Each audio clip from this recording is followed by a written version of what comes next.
सत्संगत जी, प्यार से कहना धन निरंकार जी। आज जो सुकून का संदेश संतों द्वारा इस सत्संग में सभी ने सुना, हर कोई अपने जीवन के एक्सपीरियंसेस से वही बात रख रहा जो युगों युगों से ये भक्तों ने समझाया कि ये परमात्मा, ये एक सच चाहे किसी भी नाम से बुलाएं, और ये ही हमेशा रहा है भी और रहेगा भी। ये कायम दायम, ये एक ही सच है। बाकी सब कुछ आज कोई रूप में है, कल कुछ और रूप ले लेंगे। ये आज हैं, कल नहीं रहेंगे। सिर्फ एक यही सच हमेशा रहने वाला, ये एक स्थिर है जिसने अपनी जगह से नहीं हिलना कभी भी। और जितना नाता इस मन का इस परमात्मा को पहले जानकर फिर जीवन में लाकर इसके साथ रखेंगे, ये कनेक्शन, ये नाता इस परमात्मा के साथ इस आत्मा का बनेगा, तो वही आत्मा जिस जीवन में शरीर में जी रही है, वो जीवन हर पल सुकून में हो सकता है। और कैसे फिर ये भाव मन में जो उथल पुथल आती हैं, वो टेम्पररी चीज़ों का कोई परमानेंट असर नहीं होता। एक मन आनंद की अवस्था में होता है, सुकून की अवस्था में होता है। ये ब्लिस को एहसास करते हुए जीवन जीता है इंसान। एक सेइंग भी है अफ्रीकन कि When death finds you, may it find you alive। कि ये संसार में जब आपको जीवन आपका ख़त्म हो जाएगा, ये एक अंतिम श्वास आएंगे, तो ये मौत भी आपको जीवित पाए। कि कैसे हर पल में जीना, लिविंग इन एवरी मोमेंट वाली बात, कि हर पल में जो जीते हैं इस एहसास में रह के, तो वाकई ही वो पूरन हर पल को जी रहे हैं। फिर उनको ना बीते हुए समय की एक यादों में डूबना या फिर आने वाले समय में उस एंटिसिपेशन में जीना, पर इस समय में क्या हो रहा है उसको पूरी तरह जीना। तो वो एक जीवित, वाकई ही जीवित है, जो परमात्मा से जुड़ा है, इस पल का पूरी तरह से उस पल में जीते हुए आनंद ले रहा है, भक्ति कर रहा है। एक कहानी भी कि कैसे एक इंसान ने इच्छा रखी कि मैं एक सबसे ज़्यादा प्योर, एक सबसे ज़्यादा इनोसेंस, एक बहुत ही गॉडली फेस को ड्रॉ करना चाहता हूँ, स्केच करना चाहता हूँ। और खोजते खोजते एक बहुत ही प्यारा सा बच्चा मिला और उसको एक स्केच करना शुरू किया, और बहुत ही सैटिस्फाइड वो आर्टिस्ट कि इससे ज़्यादा तो एक दैवीय चेहरा हो ही नहीं सकता। और कुछ साल बीत गए, उसी इंसान के मन में ख्याल आता है कि मैं सबसे भयानक चेहरा, जो एक दरिंदगी का रूप हो, ऐसा इंसान स्केच करता हूँ। कोई एक जेल में शायद मिल जाए, क्योंकि वहीं पे सब क्रिमिनल्स की तरह एक सबसे बुरे कर्म करके आए होंगे, तो वहाँ वो चेहरा मिल जाएगा। और अब जैसे ही वो जाता है और एक वही उसको लगता है कि कोई तो फेमिलियर फेस है यहाँ, इस इंसान को मैं देख चुका हूँ। और वहाँ एक इंसान कहता है कि कैसे आपने तकरीबन 20 साल पहले, जब मैं एक बालक था, मेरा चेहरा स्केच किया था, और आपने कहा था कि बहुत ही पायस और इनोसेंस है इस चेहरे पे। तो आज यही चेहरा फिर आपके आगे खड़ा है।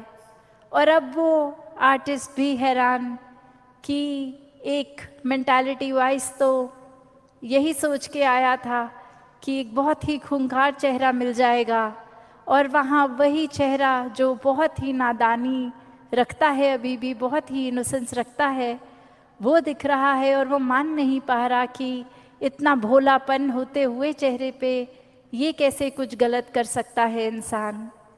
और वही बात कि आज की भी हम अपने जीवन में झांकते हैं, एक कैसे अक्सर चीज़ों को जज करने लग जाते हैं हम कि ये हमारे मुताबिक ये चीज़ ऐसी है तो वाकई ही यही बेस्ट है, यही अच्छी है, ये हमारी प्रेफरेंस के हिसाब से बिल्कुल ठीक है तो सबसे अच्छी यही चीज़ है।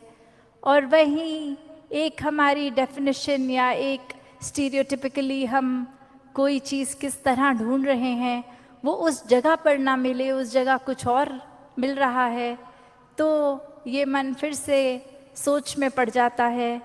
ये ऐसे ख्याल आते हैं कि मैंने तो सोचा था यहाँ इस तरह का ये होगा, जैसे इस कहानी में वो भयानक चेहरा उस जगह पे ढूंढ रहा, पर वहाँ एक वो इंसान मिला जिसका चेहरा तो बेशक एक इनोसेंस भरा था पर उसके कर्म वैसे नहीं थे। तो कैसे एक इंसान अक्सर हर चीज़ को बहुत जल्दी जज करने बैठ जाता है, एक नफ़रतों के कारण भी खुद ही बना लेता है कि कैसे हम एक इस वजह से किसी से नफ़रत कर लें, इस वजह से किसी को बेहतर मान लें, एक ये बायस्ड नेचर बनाकर उस तरह जीवन जीता है कि ऐसे तरह के लोगों में उठे बैठेंगे और ऐसों से तो हम बात ही नहीं करेंगे। एक बात यहाँ वही वापस आती है कि ऐसा अगर जीवन बिताएंगे तो बेचैन ही रहेंगे। इतना कुछ सोच विचार कर रखना पड़ेगा, इतने पैरामीटर्स बनाए हैं तो उसमें फिट कर कर के एक खुद ही एग्जॉस्ट हो जाएंगे। तो इतनी थकावट, इतना मेंटल प्रेशर, ये कंधों पे बोझ लेना ही क्यों है?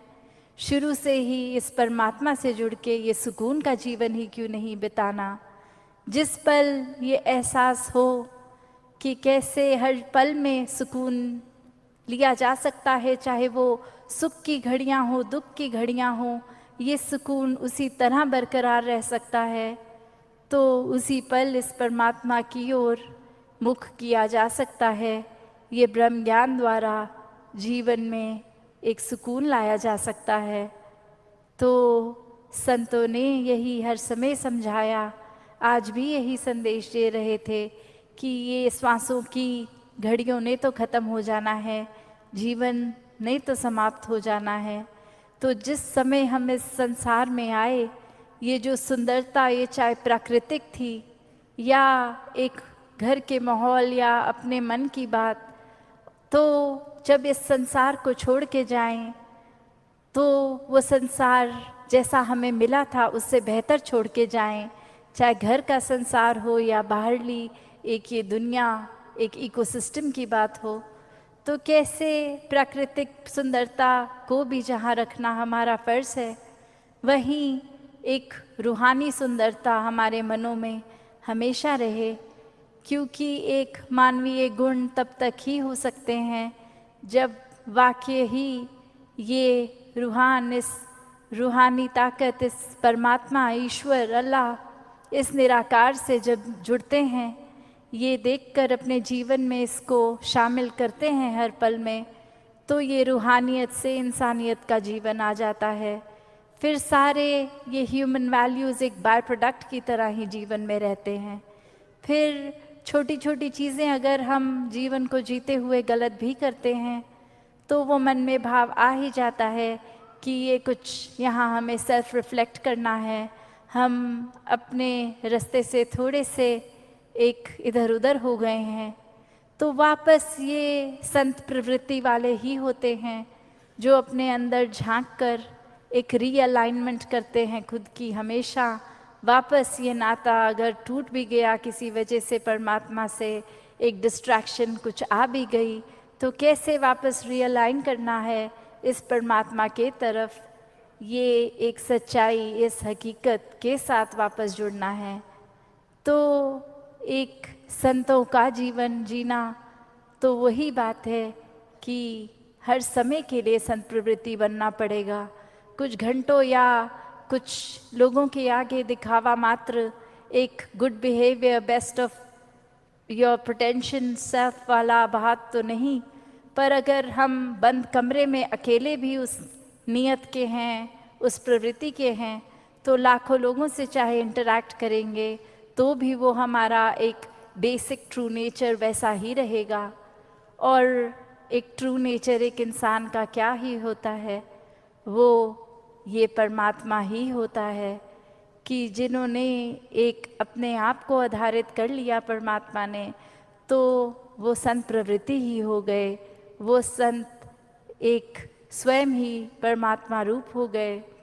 ये बात जो अक्सर हम पढ़ते भी है कि ब्रह्म ज्ञानी आप निराकार, तो एक इतना बड़ा खिताब जहाँ मिल रहा है, वो एक चाहे संगत में भी हमें कोई महापुरुष बोल के बुला लेगा, संत बुला लेगा, तो ये शब्द तक ही नहीं रहना, वाकई ही जीवन को ऐसा जीना है कि ये झलके जैसे एक फूल के अंदर अपने आप उसकी महक होती है, उसके गुण होते हैं, तो ना भी बोलो ये फूल है तो पता ही चल जाता है।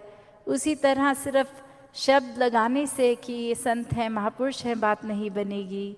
अपने जीवन को वाकई ही संतों वाला जीवन बनाना है, सेवा करते हुए वो भी निष्काम भाव से कि कैसे एक परमात्मा करवा रहा है तो हम करेंगे, और हम खुद कोई कैपेसिटी नहीं रखते, एक हम किसी की मदद करने लायक भी नहीं हैं, बस इस संसार के लिए जो परमात्मा एक जिस तरह हमें लाया है तो हमें एक गिवर रूप बनना है, उसमें भी कोई प्राप्ति के लिए नहीं, कोई ऐसी इच्छा नहीं कि सेवा करेंगे तो रिटर्न में कुछ मिलेगा, सेहत ठीक हो जाएगी या धन दौलत मिलेंगे।